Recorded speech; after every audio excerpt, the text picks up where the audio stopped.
Hey everyone, this is Kevin from thechesswebsite.com. Today we're going to be looking at the Queen's Gambit opening. And the Queen's Gambit's probably the most popular gambit out there that most people play. It's played at the top level quite a bit. And one of the reasons for that is it's not really a true gambit. On the second move, white gives up a piece but can easily get that back. If black tries to hold on to that, he's actually going to be in a world of hurt. So today we're going to be looking at a lot of different variations for the Queen's Gambit. We're going to look at what happens if black tries to hold on to it and some of the main lines that black has and how to attack those. We're going to be going over a lot of key concepts, a lot of things to always keep in the back of your mind when you're playing the Queen's Gambit. So hopefully this is helpful, and let's get into it.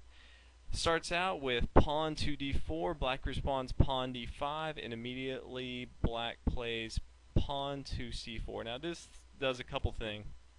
One, it goes straight to the center and starts an attack. Obviously with the Queen's Gambit you are trying to take control of the center right away, and no better way to do that than to challenge this pawn on d5. If any reason this pawn leaves, white can just come here to e4 and have great control of the center with both pawns in the center.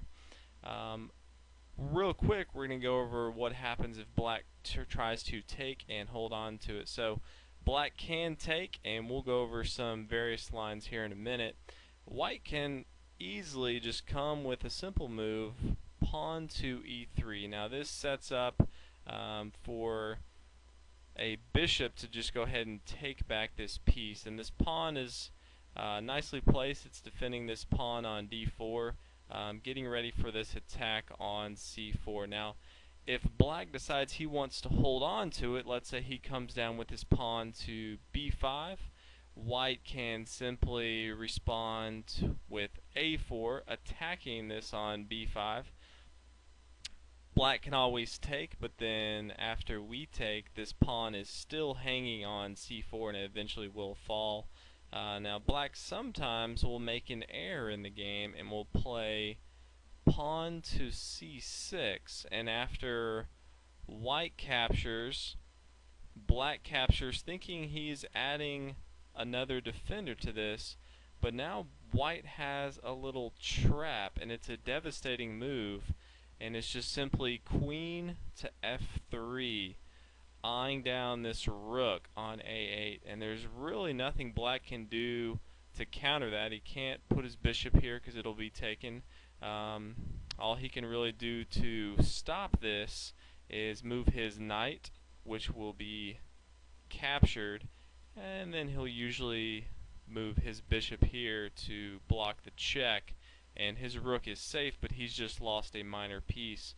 White can now just retreat, and he's got a rook open on the a file, and black is down a minor piece. So he's going to have a hard time holding on to it, which is why we don't consider the Queen's Gambit a true gambit.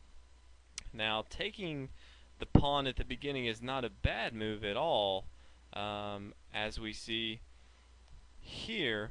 But black usually is not going to respond trying to defend. A lot of times you will see him simply develop his pieces, and you will see something like knight to f6, and then simply white can come in and capture the piece that was taken before, and we are even up in material. And as you can see, this bishop is nicely placed. It's attacking the weakness on the f7 square. We have two pawns out controlling the center. This pawn is attacking the c5 and the e5 square, while this bishop is holding down the d5 square. So we have great center control. We have a minor piece out and two pawns, and he has one minor piece. So if you do play the Queen's Gambit accepted line, you really have a strong force in the center. Black can always come out here, challenge your queen. He does have protection from his knight. For the most part, you're going to be developing your knights. Eventually this knight will come here, and you're going to castle. This is kind of the setup of the Queen's Gambit accepted line. Now we're going to kind of take a look at the Queen's Gambit declined.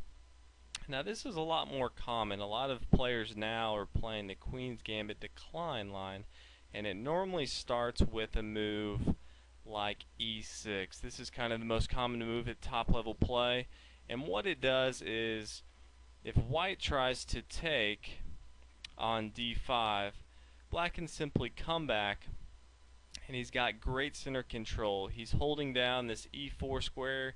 White can't come to the center, and he's building up a great defense. The one weakness that he has, though, is he has closed in his bishop from moving. And as far as opening theory, you never want to close in your bishops with your pawns, and in any opening you should always keep notice to that, especially for yourself and your opponents. A lot of times you will not notice trapping your bishops, and then later on when you try to activate them you realize that they are out of use. So black has a weakness here with his bishop, so we're going to later down the line try to exploit that. But for here, Queen's Gambit line, it's basically a lot of moves trying to control the center. So we are going to put added pressure on this d5 square and develop our knight here to b3. A lot of times black will respond developing to f6, putting pressure on the e4 square. So he now has two attackers on the e4 square and we have one defender. And normally here we want to, before we move this pawn, we want to go ahead and get our bishop out of the way. And for white, the light square bishop is usually its more powerful bishop. So we're going to go ahead and use our dark square bishop and pin down this knight here. This will allow us, if we want to move this pawn one, we definitely can build a nice little pawn structure where our light square bishop can move around freely, but you definitely want to get this bishop out first. Now he can always respond. He can do a slab defense and move his pawn up. He can always move his knight out. Simply, if he does this, attacking, we're simply going to add another defender and develop to f3. It basically becomes a build up your pieces, and then the fireworks really start going off in the center. White should have the advantage, and black on the Queen's Gambit really just tries to build up a solid defense and not let white get too much momentum. So these are some of the key concepts to keep a look at. Later on down the road I'll analyze some GM games that have played some of the matches in the Queen's Gambit line. But hope y'all have enjoyed this, hope y'all have learned a lot. And be sure to watch the other videos, subscribe, and check out the website www.thechesswebsite.com.